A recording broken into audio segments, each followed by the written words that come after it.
తెలంగాణలో ఆర్టీసీ కార్మికుల సమ్మె ఉధృత రూపం దాల్చుతోంది. ప్రభుత్వ వైఖరికి నిరసనగా ఆత్మహత్య యత్నానికి పాల్పడుతున్నారు. వరంగల్ జిల్లా నర్సంపేటలో ఆర్టీసీ డ్రైవర్ శంకర్ గౌడ్ ఆత్మహత్య యత్నం చేయగా తీవ్ర గాయాలతో హాస్పిటల్ కు తరలించారు. అలాగే నల్గొండలో మరో డ్రైవర్ వెంకన్న, భద్రాచలంలో మరో డ్రైవర్ లింగారెడ్డి గడ్డి మందు తాగి ఆత్మహత్య యత్నానికి పాల్పడ్డారు. ఖమ్మం హాస్పిటల్లో చికిత్స పొందుతున్నారు. కాగా శంకర్ గౌడ్ కు తీవ్ర గాయాలు కాగా వరంగల్ ఎంజీఎం కు తరలించారు. అక్కడి నుంచి మెరుగైన చికిత్స కోసం హైదరాబాద్ కు తరలించారు.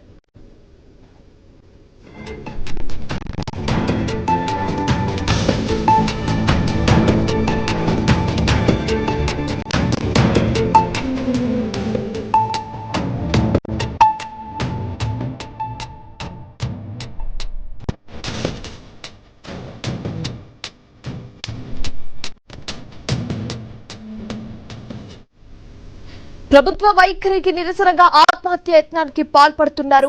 వరంగల్ జిల్లా నర్సంపేటలో ఆర్టీసీ డ్రైవర్ శంకర్ గౌడ్ ఆత్మహత్య యత్నం చేయగా తీవ్ర గాయాలతో హాస్పిటల్లో చేరారు.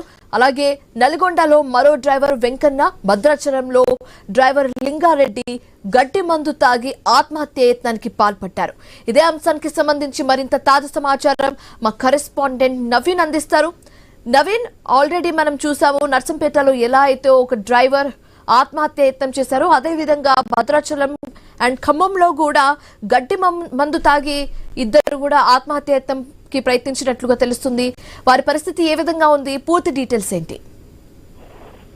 శివాని, మనం చూడొచ్చు తెలంగాణ రాష్ట్ర వ్యాప్తంగా జరుగుతున్న ఆర్టీసీ సమ్మె ఉధృతకు దారి తీసిందని చెప్పుకోవచ్చు. ఈ రోజు ఆ మధ్యాహ్నం టైంలో వరంగల్ జిల్లా నర్సంపేటలో ఒక డ్రైవర్ అయితే పూర్తిగా పెట్రోల్ పోసుకొని అయితే నిరసన వ్యక్తం చేశారు. మొత్తం కూడా అతను అయితే తగలబెట్టుకునే ప్రయత్నం చేశారు. అంటే వాస్తవానికి ఆత్మహత్య చేసుకుంటానికే ప్రయత్నం చేసినట్టు పరిస్థితి కాబట్టి తను దాదాపుగా 60-70% కూడా మొత్తం కూడా కాలిపోయిన సిచ్యువేషన్ మనం చూడొచ్చు. వరంగల్ ఎంజీఎం లో ఆయనకి చికిత్స పొందుతున్నాడు. పూర్తి స్థాయిలో ఆయన సీరియస్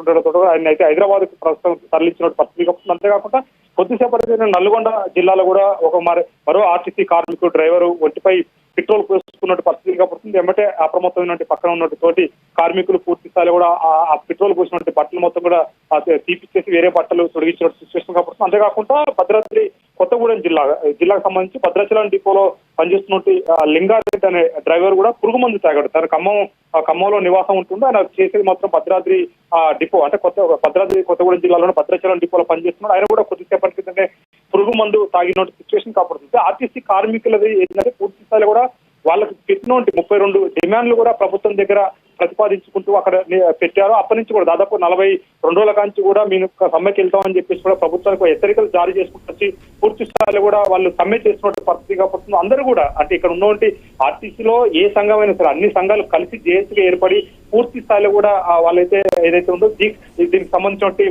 సమ్మె సైలెంట్ ముగించిన పరిస్థితి కాబట్టి కొంతమంది ప్రభుత్వం ఎందుకంటే ఎట్టి పరిస్థితుల్లో సమ్మెని విచ్ఛిన్నం చేయడం కోసం కొన్ని ప్రైవేటు సంస్థలో పనిచేస్తున్న డ్రైవర్లు కానీ లేదా ఆర్టీసీలో ఉన్న ఎయిర్ బస్సులతో అయితే నడిపించే ప్రయత్నం చేస్తున్నారు. అయితే ఈ నేపథ్యంలో సమ్మె విచ్ఛిన్నం చేయడానికి ప్రభుత్వం ప్రయత్నం చేస్తుందని చెప్పి మనస్తాపం చెందినటువంటి ముగ్గురు కూడా అంటే ఈ రోజు ముగ్గురు అయినా చెప్పుకోవచ్చు.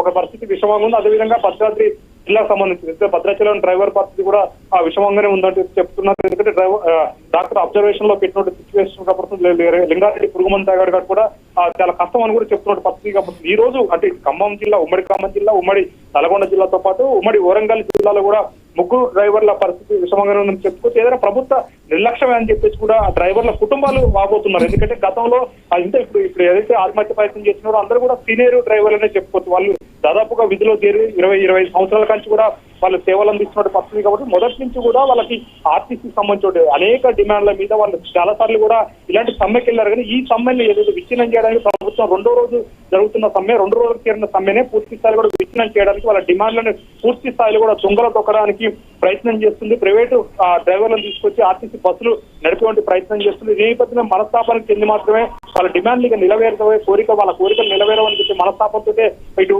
పెట్రోల్ పోసుకోవడం కానీ ఇటు పురుగు మందు తాగి ఆత్మహత్యానికి పాల్పడుతున్న పరిస్థితి కాబట్టి ఎందుకంటే మా బలి త్యాగాలు ఏవైతే ఉంటే మా త్యాగాలతోటైనా పూర్తి స్థాయిలో కార్మికులు మిగతా వాళ్ళైనా బాగుపడతారు, వాళ్ళ కుటుంబాలైనా బాగుపడతాయని చెప్పేసి కూడా ఆ కుటుంబాలు చెప్తున్నారు. అంతేకాకుండా ఆ కార్మికులు కూడా పెట్రోల్ పోసుకున్న కార్మికులు కానీ గడ్డి మందు తాగినటువంటి కార్మికులు కూడా చెప్తున్నట్టు పరిస్థితి కాబట్టి గతంలో తెలంగాణ సాధించుకోవడానికి ఎంతమంది ప్రాణత్యాగాలు చేశారో ఆర్టీసీలు కూడా వాళ్ళ డిమాండ్లు 32 డిమాండ్లు సాధించుకోవడం కోసం మీ ప్రాణాలు అయితే తెగిస్తారు, ఎందుకంటే మా ప్రాణాలు పోయినా సరే మిగతా కుటుంబాలు బాగుపడతాయని చెప్పి కూడా వాళ్ళు చెప్తున్న సిచ్యువేషన్ అవుతుంది. ఏదైనా ఒక ఉద్రిక్తత దారి తీసినట్టు పరిస్థితి ఆర్టీసీ కనబడతా ఉంది. Shivani, thank you Naveen.